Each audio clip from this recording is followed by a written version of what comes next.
revelações como decisões a serem tomadas, devem ter cuidado. Muitas pessoas se deram mal com isso. Ao longo dessa minha caminhada, eu já vi de tudo um pouco. Toda a revelação, bem como a profecia, mesmo que venha de Deus, está sujeita a erros e misturas humanas pelo fato de ser entregue por uma pessoa. Algumas põem palavras suas no meio e as pessoas pensam que faz parte da revelação. Nenhuma profecia pode ser igualada ou superar as profecias bíblicas que contêm tudo que é necessário para a nossa vida diária. Devemos crer nos dons. Veja que no Novo Testamento, que profecia e revelação nunca foi usado para dirigir pessoas, em caso que pudesse ser resolvidos pelos princípios bíblicos, como no tocante a decisões como de compra e venda, casamento, lar, família, emprego, etc. São coisas que se resolvem mediante a obediência aos princípios bíblicos e não à base de profecias e revelações, por nem sempre ter conhecimento das suas origens. Mas a arte de adivinhar, outros espíritos também têm.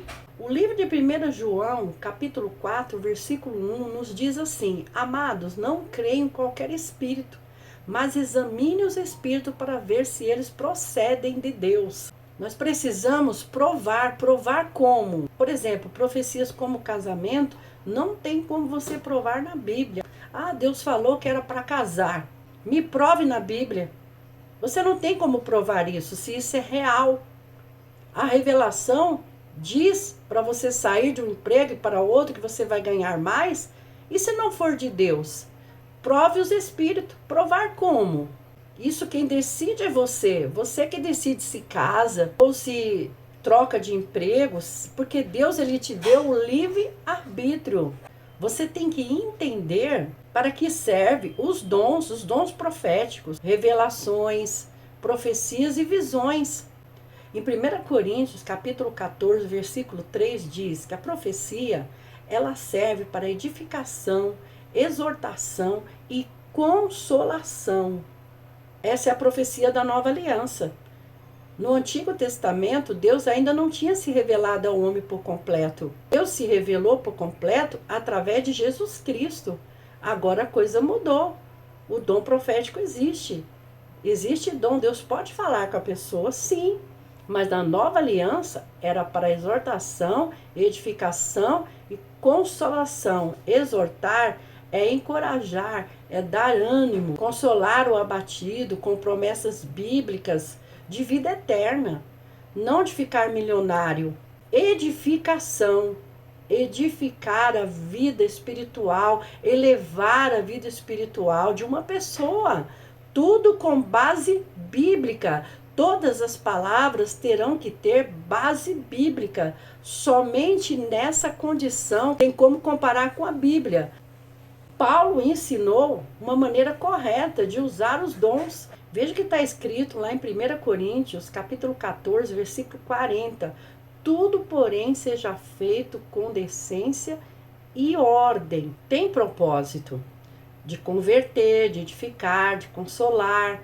Deve conhecer a Bíblia para saber como Deus opera. Fazer promessas a um incrédulo, a um que não tem nenhum conhecimento bíblico, por intermédio de revelações, sem nenhum conhecimento de Deus, vai deixar essa pessoa com a sua fé fundamentada na revelação e sem entender nada na forma de Deus, no tempo de Deus agir. Ele vai sair pior do que quando entrou.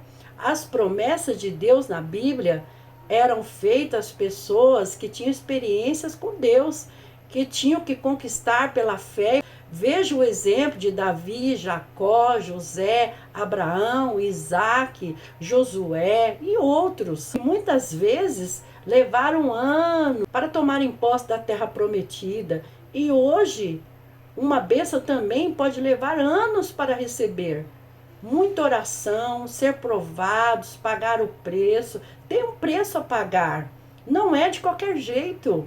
Não existe fórmula mágica. Como a Bíblia ensina, é paciência, oração, perseverança. Às vezes leva anos, dá muito trabalho. A gente sabe disso, você que tem experiência, você sabe também. Um que não entende nada, como que fica? No Novo Testamento, Jesus e os discípulos curavam incrédulos e pecadores. Para provar, Jesus curava, fazia milagres, para provar que era o Cristo. Os apóstolos, os discípulos também realizavam milagres para testemunhar o evangelho, para ver que era real. Aquele que veio realmente era o Cristo. Curava os incrédulos, pecadores, e muitos deles nem se convertiam. Ímpio, o milagre era realizado na hora, para que ele cresça e se convertesse. E para o justo, para o conhecedor da palavra, às vezes demorava. Hoje não é diferente. Prometer milagres para a pessoa que não conhece o evangelho e depois não acontecer nada. E daí, muitos dizem que faltou fé, como nós falamos no início. Acontece muito isso hoje. Continua acontecendo. E acabam de vez com a fé da pessoa. Muitas dessas igrejas, suas pregações, não edificam ninguém. Eu digo isso com certeza absoluta, porque eu sei muito bem do que eu estou falando. E talvez você também saiba.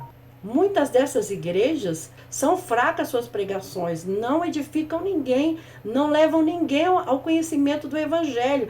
Teologicamente são fracos, fraquíssimos, não conhecem a Bíblia, só pregam milagres. E depois, quando não acontece nada, diz que a culpa é da pessoa. Eu sei disso. Deve haver compreensão do evangelho.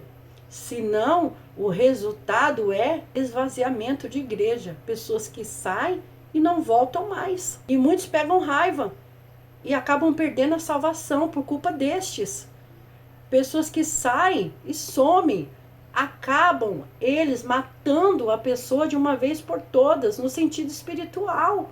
Atribui a culpa a elas por não ter acontecido nada. Deve haver primeiro conhecimento da palavra de Deus, para que a pessoa aprenda sobre a forma de Deus agir, ou fazer como os apóstolos faziam, para que aquelas pessoas possam entender que Deus existe, que aquilo tudo é real. E para encerrar, se você foi vítima dessas coisas que acontecem, as profecias te frustraram e não aconteceu nada, te revelaram e não aconteceu nada nunca. Tem uma pessoa que me falou que foi revelado um monte de vezes de dor na perna e nunca sarou. Então, se você foi vítima disso também, talvez a revelação era até de Deus. Mas se você foi vítima, volte ao evangelho, ao verdadeiro evangelho. Precisa compreendê-lo, e você não irá se decepcionar e irá conhecer os planos de Deus, mesmo que a sua doença não sare, ou você não fique rico, ou nada mude, mas você vai compreender o modo de Deus agir e o plano de Deus para a sua vida. Você vai compreender, aconteça o que acontecer, você vai entender o plano de Deus, a salvação da sua alma. Eu sou pentecostal até o tutano e sei que Deus revela. Existem dons, acredito em dons espirituais. Eu também sou usada por Deus nos dons espirituais. Esse vídeo ele foi feito apenas para pessoas que usam desses dons para atrair pessoas, e muitas pessoas acabam paradas, derrubadas, por não conhecerem a verdade e por não saberem discernir quando é de Deus e não é. Esse é o grande problema. Então os dons existem, os dons proféticos, Deus pode usar uma pessoa sim para falar com o outro, Deus pode confirmar uma bênção por intermédio de revelação, sim, mas tem que ter discernimento, entendimento da palavra, conforme foi falado aqui nesse vídeo. Na verdade, se nós fôssemos falar sobre isso, nós íamos muito mais além, mas deu para compreender alguma coisa. A intenção não é ofender ninguém. Se você tiver alguma dúvida, pergunte. Se você tiver também experiências que você recebeu algumas revelações esquisitas, engraçadas, ou até mesmo que deram certo, outras que não deram, se foi bom, se foi ruim, escreva aqui embaixo. Se você tiver alguma dúvida ou precisar de alguma orientação, escreva aqui embaixo nos comentários. Clique em gostei para ajudar a divulgar o vídeo. Se inscreva no canal. E que Deus abençoe vocês e até o próximo vídeo.